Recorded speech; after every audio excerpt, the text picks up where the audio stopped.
Minister of Electricity, Dr. Kgosientsho Ramokgopa, is this morning briefing the media on progress regarding the implementation of the Energy Action Plan. Let's take you there now because we understand he's on the podium.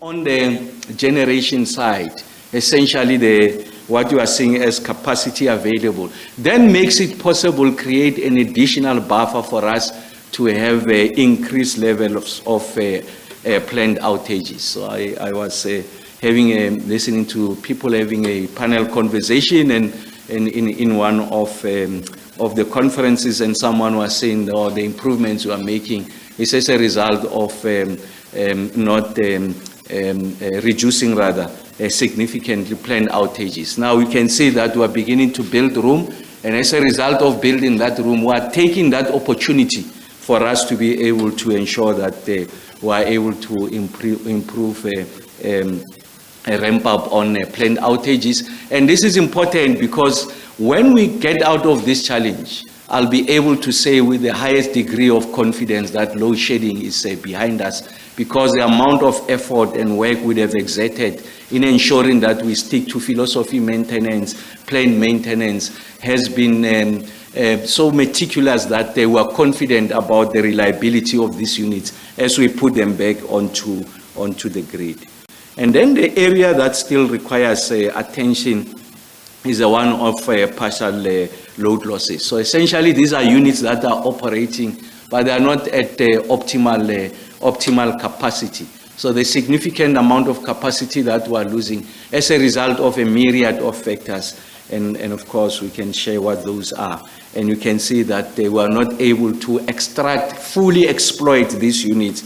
And you can see that although that we are beginning to see, if you like, those improvements that I'm talking about, 13,681 by the 30th of June is significantly better than 16,468 when we opened the week. So an improvement of approximately 3,100 megawatts.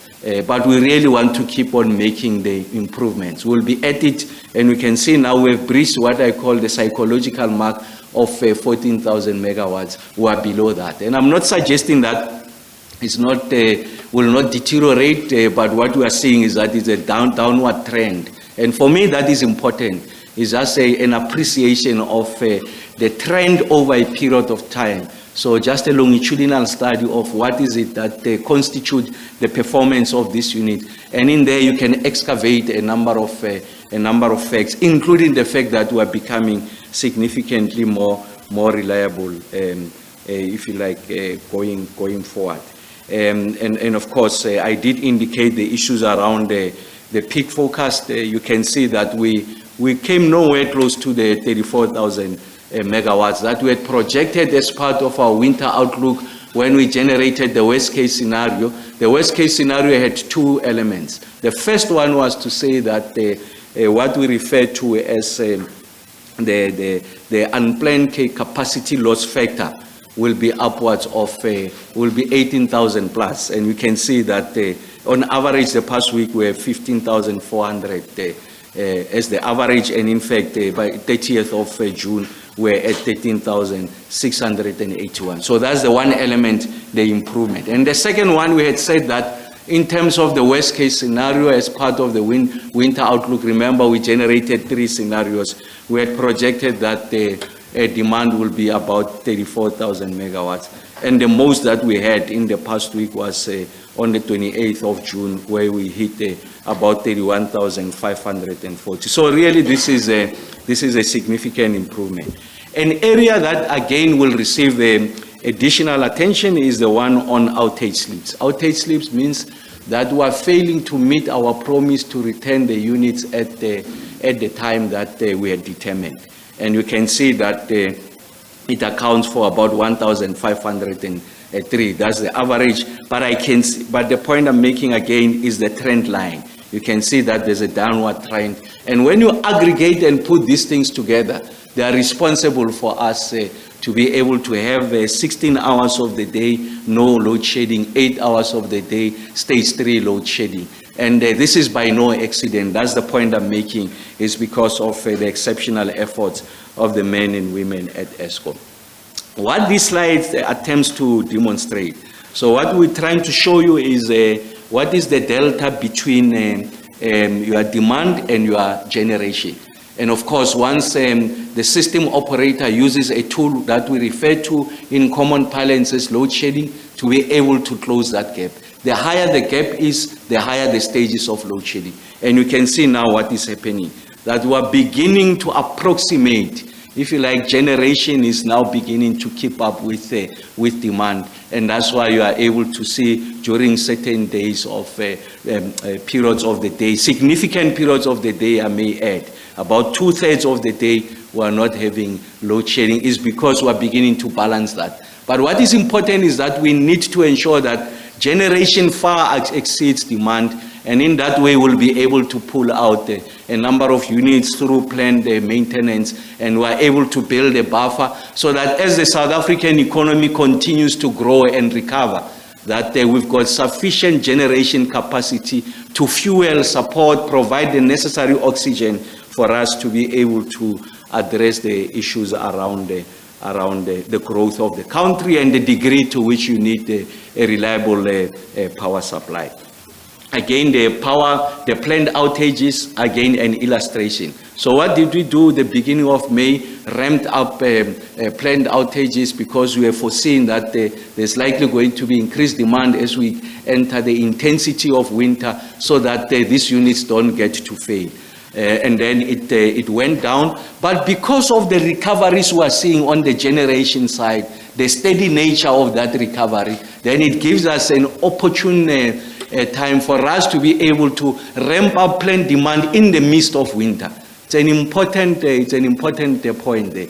In the midst of winter, we're able to ramp up planned maintenance. It's an illustration of a system that is recovering, a system that is getting closer to what it should be, its level of performance. I did make the point that partial load losses is an area that is receiving attention on our part.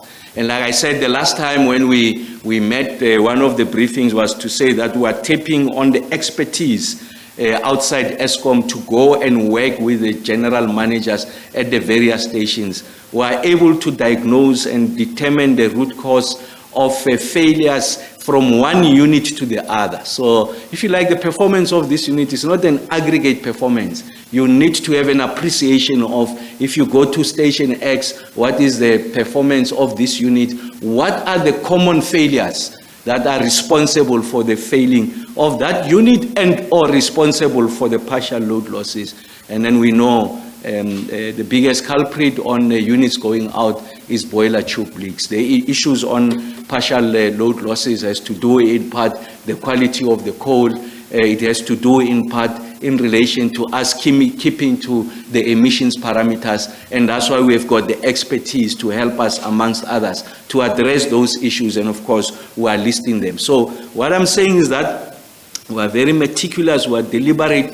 There's a degree of granularity on how we're beginning to understand, if you like, the performance of these units and the kinds of skills and interventions that are required to help us to address this situation. Again, like I said, outage slips are coming down. The last slide I did say now, it's about 1,300 megawatts or so. So we moved from a high in May of close to 4,000. And look at where we are. We are just dipping below 1,500. So it's important that you have that appreciation, and that accounts, if you like, for the degree of room that has been created for us to be able to ensure that we have the kind of generation capacity that we are having. Is the issues around also creates a buffer for us to take the units out and get to fix them.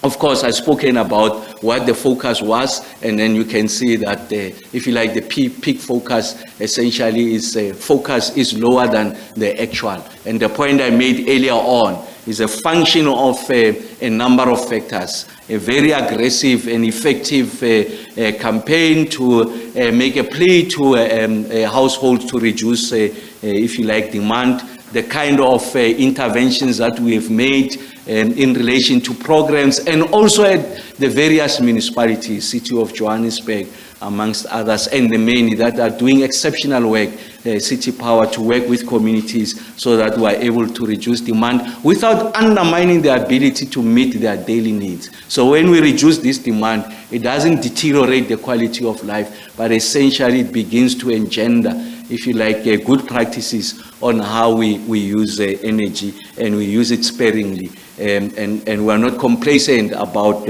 energy being available all the time. Now we're beginning to transition. When I say we're beginning to transition, is that there are steady improvements that we're making on the generation side. I'm very confident that we'll keep on making those improvements. And we know that we're making these improvements outside the 4 units at Kusile. So there's the 3 that went out as a result of the issues around the flue gas desulfurization. There's also Unit 5 that has not come back. It should be projected to be fired by October, and then the other 3 units will come November and December. And then it's also outside the availability of the unit in Medupi. Unit 4, we did indicate to you the kind of efforts that we're making to ensure that we bring it early. We've got a spare generator that we procured from the Netherlands. So it's outside that. If you put those together, essentially you're talking about 4,000 megawatts. And just to put it into context, I did say the last time that 1 percentage point increase is about 477 megawatts. So if you are close to about 4,000 megawatts, so you are really talking about 8 percentage point increases. So when those units come back, you will see that they will be above close to 70% of the energy availability factor. And when we assume this office, when the president made this necessary intervention, of course they called him a bluff, and then we are beginning to make these strides. When we came in, we're hovering at 48% of the energy availability factor, and we can see that there's been significant additions. If you get to 70%, then there would have been, if you like, about 22 percentage points improvement in that. So we're seeing those steady improvement. The area that remains vulnerable is the one on the transmission side. Vulnerable on the multiple areas. The first one is that it undermines our ability to bring on board new generation capacity from renewables in areas that gives us the best returns. So if you had to do a wind atlas, the best areas for you to have wind is the coastal areas of the Western Cape and the Eastern Cape. And I did share with you the last time, and you can see here that really you don't have a significant grid capacity. It's exhausted in the Northern Cape. It's about to be exhausted in the Western Cape. It's not sufficient in the Eastern Cape to accommodate the amount of energy that we want to introduce. And then the other one is about strengthening. So you want to reduce technical losses, although we are one of the best in the world, so we will keep at that, but also want to ensure that you continue to provide, if you like, quality supply. You undermine the dips, and really the dips really has to do with the quality of infrastructure at the reticulation level, especially the distribution side, the ones that sit with the municipalities, and some of them they sit with the ESCOM. And when you talk to the OEMs, especially the OEMs in the auto sector, they tell you that a dip can undermine their production capacity. So even you have a 3-second dip in the quality of electricity, there's some of these robots, they are likely going to lose their memory. The paint shop, you have to discard whatever was in the paint, the body, the part that was in the body, and then you have to restart, and also restarting takes a lot of time. So this is an area that requires attention. And because of the configuration of the transmission network, which is informed by the fuel sources, we're a coal-based economy on the generation side, the concentration of the power plants is in the coal fields of Mpumalanga, and therefore the density of transmission is there in the northern parts of the country. And we know that also consumption, the load, 72% of the load is in the northern part of the country, and that's why you are seeing that concentration. There's a need for us to be able to address the issue of transmission. And I was making the point the other day that we can't kick the can down the road in the similar manner that we have done with generation. When in fact the experts were saying at the time that you need to ramp up your generation capacity outside the performance of the installed capacity, but you need additional generation capacity because you are connecting more people to the grid as a part of the benefit of the victory of the democratic project. But we are seeing the South African economy growing significantly. And therefore, in terms of the projections at the time, that you are going to get to a stage where what you are generating is not sufficient to meet the demand. We kick the can down the road as policymakers, and we are sitting with this problem. We are trying to rectify this problem as we speak now. So we shouldn't do the same mistake on transmission and think that will resolve transmission sometime in the future. Transmission must be resolved today, and it's not on the planning side, essentially it's on the financing side. Eskom is working on a transmission development plan, very competent individuals there, so there's no issue there. The issues around the financing. We know that part of the conditions that came with the fiscal support that National Treasury gave to Eskom is that you can't borrow. So we need to find better ways or more innovative ways of how we are going to resolve this problem. And I'm happy to say, like I said the last time when we met last week, that we've put a report together on how we think we can come with a solution that do three things. One is that you tap into the very rich liquidity that is sitting with the private sector. And then the second one, that what you do is that you do it in such a manner that you don't relinquish ownership of the grid, but the state is still responsible for the grid. And thirdly is that the system operator at Eskom is solely responsible for the management of the grid. Even if you can have elements or components of the grid that are financed creatively by private sector, having put together conditions that, of course, does not put a burden on the end consumer, does not relinquish ownership, but ultimately ownership and management of the grid resides with Eskom, and that can be delegated to any other person, because really talking about the energy sovereignty and how you do it, you don't undermine the sovereignty of the country. And that's what our report is doing, and I'll share it with you once it has gone through the necessary approval processes on what we are doing. It's going to be revolutionary, far advanced, and you will see that we are beginning to state the case that don't kick the can down the road. We are going to sit with a transmission problem. I did say that the biggest risk to any possibility, remote possibility of a grid collapse, it's not on your generation side, but it's on your transmission side. Single point of failure, we need to address that. And of course, with renewables coming on board and various parts of the country having built that resilience of the grid, we are likely going to have a distributed generation. And that's one of the ways that you are going to protect yourself from a single point of failure.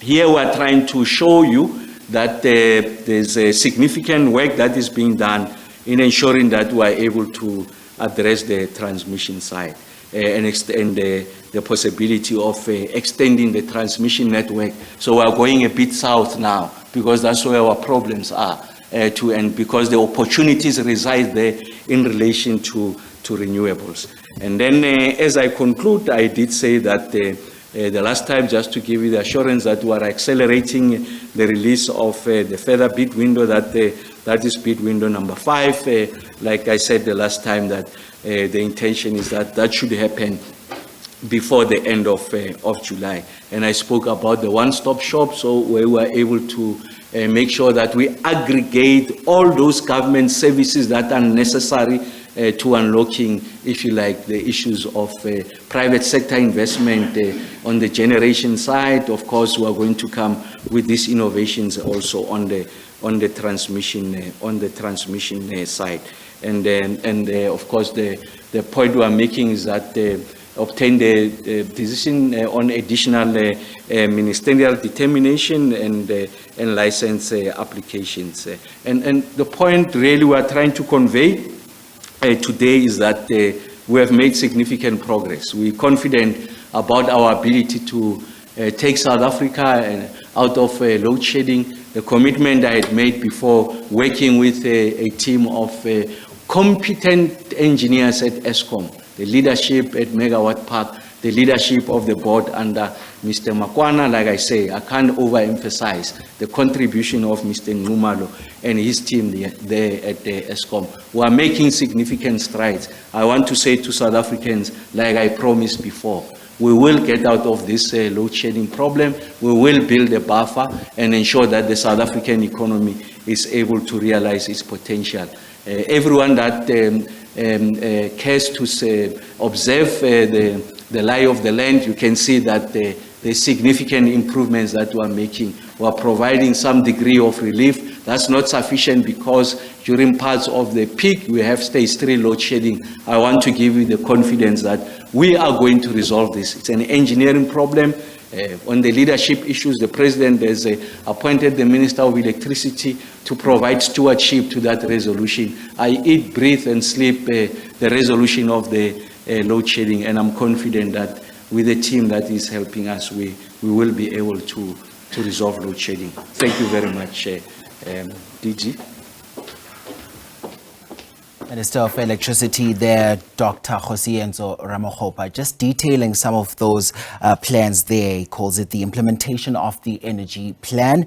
Of course, just detailing the energy rollout plans for this winter and just saying they also tapping into expertise outside of Eskom, also saying there is steady improvements on the generation front and there will be a special focus as well on transmission development. Also going on to say that this goes back to the commitment he made to help the country navigate the power crisis.